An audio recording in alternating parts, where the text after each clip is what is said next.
Hello and welcome to the Superhero Hub. I'm Sam, I'm Matt. and today we're going to be reviewing. Supergirl. Yeah. So this episode being called Alex, and featuring the gravitating around the worst character. It's interesting because for once they kind of. I don't know whether it was purposeful or they just thought, oh, let's just throw in a random story, but it kind of featured around, obviously, their childhood, as it were. It introduced a new character, kind of throwaway character from their school days or whatever. So basically, it kind of annoyed me because it had Maggie and obviously Kara like arguing amongst themselves between like the Supergirl's willfulness to destroy property, as it were. Oh, it's so stupid. I guess it's a kind of interesting issue, really, because I was thinking. No, it's not. It's stupid. Because I was thinking. Batman, I'm with you, but it's Supergirl, who's basically a Superman. Who cares? She flew in and saved the day. Whatever. I was thinking at like the start of the episode, because obviously I think there's like a hostage situation, and to be honest, Maggie was handling it terribly. It's like if I was like a hostage taker and I had her on the other side of the phone, because she was like mouthing off. I was thinking, what? She's a hostage negotiator, like worst ever. And then obviously Supergirl just whoosh, straight in, and I was thinking, oh, did she just like go straight through the roof and just punch a hole through it? I was thinking that's a bit reckless, isn't it? And then like 5 minutes later they were like discussing it at length. I was like, oh, they kind of read my mind there. Why? Who cares? What does it matter? Yeah, I guess so. It's like, I don't know, maybe they're just trying to like, because I guess they were pushing Alex and Maggie to the forefront, I guess, for this episode. So well, not really, because like Alex wasn't in it much. No, but it kind of revolved around like every other word was like Alex. Oh no, don't I know it? Yeah. So what I thought. Well, I mean, yeah, they're in the flat, they're having an argument, and Kara's like, oh, I'm gonna leave then. So she strops off, and then I guess Alex goes after her and ends up getting kidnapped by some guy from their childhood. I can't even remember his name, it's not relevant. I thought he was alright though, the actor who played him. Yeah, he looked familiar for some reason, and I couldn't quite pick where I've seen him before, but he kind of looked like a character from Neighbours. But then I was thinking, there's no way that's him. So but every time I was looking at him, I was thinking, is that guy from Neighbours? But then forget about it. Guy from Neighbours. How many times has that sentence been said? Yeah, so very, very like random, but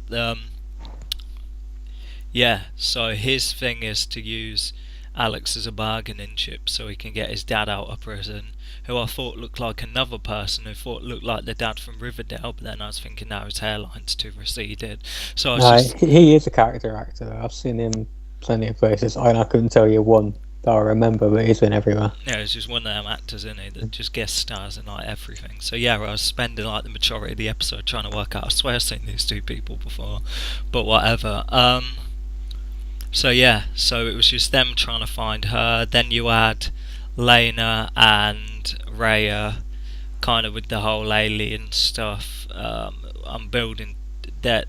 The aim is, simply put, that Rhea's got technology, as it were, that she's teaming up with Lena, which is basically like a teleportation device, as it were, that can move one thing to another place like instantaneous. So obviously Lena brings up the point of moving aid to famine-stricken areas like that. So like the kind of them applications, but to be honest, whether it's in my head, I was just thinking it, and I was just thinking, is that her way of trying to get General Zod? Is that how General Zod's going to kind of come into the fold? I don't know.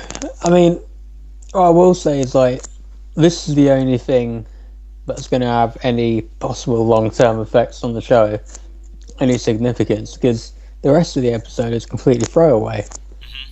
This is what happens when you get, 19, 20 in, however many we're in now, to a 21 episode show, or 23 I think it'll probably go to. It's like, you get this. Not if it's a solid series. Well, it's not. And this is part of the reason why. Shots fired. Yeah, it's basically any kind of that show. Really, I mean, it has to be some sort of exemplar series not to do. You never had that stuff with not Prison Break, Breaking Bad.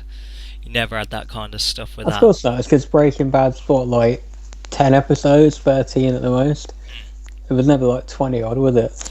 But it's the cash cow. It's not like they're going to cut episodes off. They'll throw that episode in there for ad revenue. So, I mean, I'm not going to blame CW for it because it's not like a massive network. But yeah, so blah blah blah, all round, running circles everywhere. Eventually, they kind of save her, and then I guess Kara and Maggie kind of like make up, as it were, like, oh, whatever. And it's just like, Maggie seems like that kind of person who she'll make up this episode and then like next episode she'll be blating on about the same point again. So it's really a kind of closed down cast, barely any Winn, no Jimmy again. We've still got that thing kind of looming over us with like the alien president, that hasn't kind of been brought up. And then obviously I guess the main thing is what's Rhea going to be using this for? Like, is she going to be teleporting troops over from Daxam to Earth, or no? Daxam's gone, isn't it? I think wasn't Jimmy in the episode? I think he was, wasn't he? Didn't he give her a pep talk? Am I making that up? I might be making that up. But I mean, one thing, it's like the world's biggest Jimmy Olsen fan. I did, like I say, I did like the actor that played, much as his character is completely thrown away. I did like the actor that played the lead villain. I think he kind of played the mind games well. He sold me on the fact that he was in control of the situation. I do think Supergirl seems like an idiot a lot of times, though. Her burst reactions just get angry and make threats that are stupid because she isn't even slightly threatening.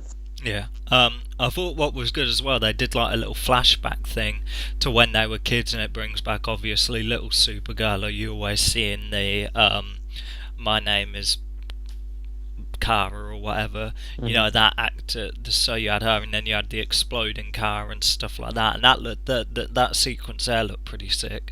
I thought that was good.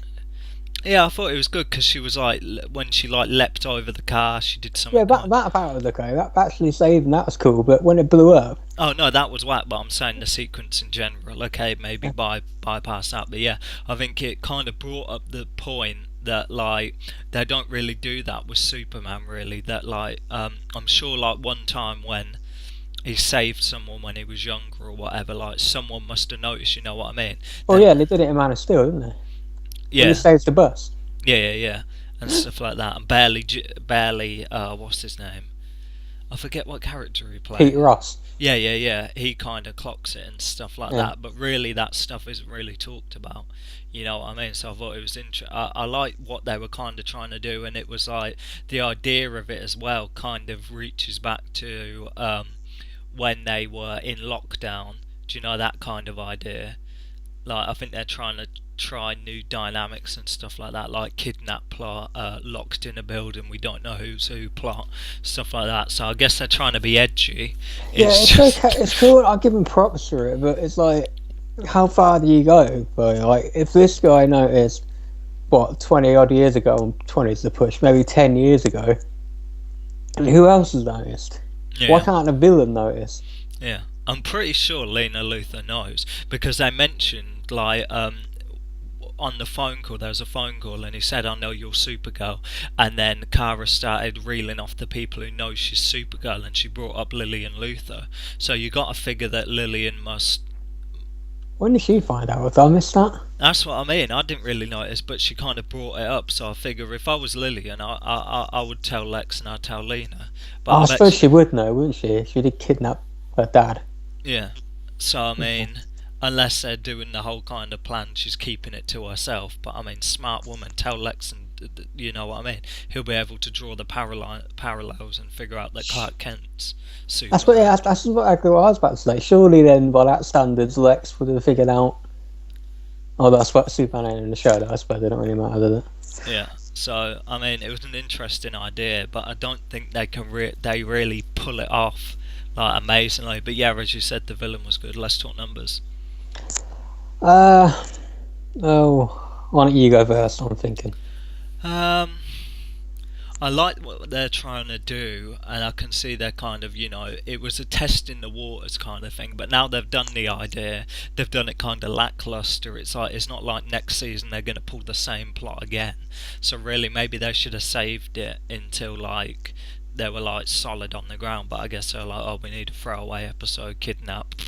But I mean, if they saved it and did it better, it would have been a sick episode. But some of the sequences were pretty good, so I mean, I'll give it a 7.5. 7.5. I'll give it a 6.5. Oh, come on, man! Well, look, It weren't that bad. 6.5 is not a bad rating. It's about 5 is half. It's a point and a half above it. It was okay. That That's seemed what a it bit means, and it was. stringent.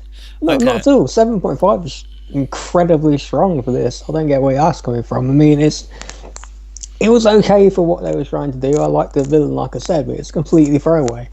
It's going to be irrelevant next week. Yeah, I And guess so. I think they need to stop doing her "I'm angry and threatening" thing. Yeah. She isn't in the least threatening, which is okay. You don't have to be. Christopher Reeve was not threatening as Superman, but he can still pull it off. It's alright. You don't have to be like super intense and scary, but don't try and make her seem like she's Batman or something. She ain't. Yeah. I mean, the anchor, I mean, they did it, I think, season 1 with the whole, she's angry because, drawing parallels with Superman's kind of experiences that he kind of left Krypton before anything happened, but she was on there for 10 years, so obviously it being destroyed, losing everything and being thrown onto Earth, not knowing like anything about her parents and stuff like that anger's good. The character being angry is completely justified, but the actress can't pull it off. To me, she's not angry. I expect her to sit me down and have a nice conversation. She's more hissy fit than angry. Yeah, so we'll finish on that. I'm Sam. I'm not. And we'll see you in the next episode.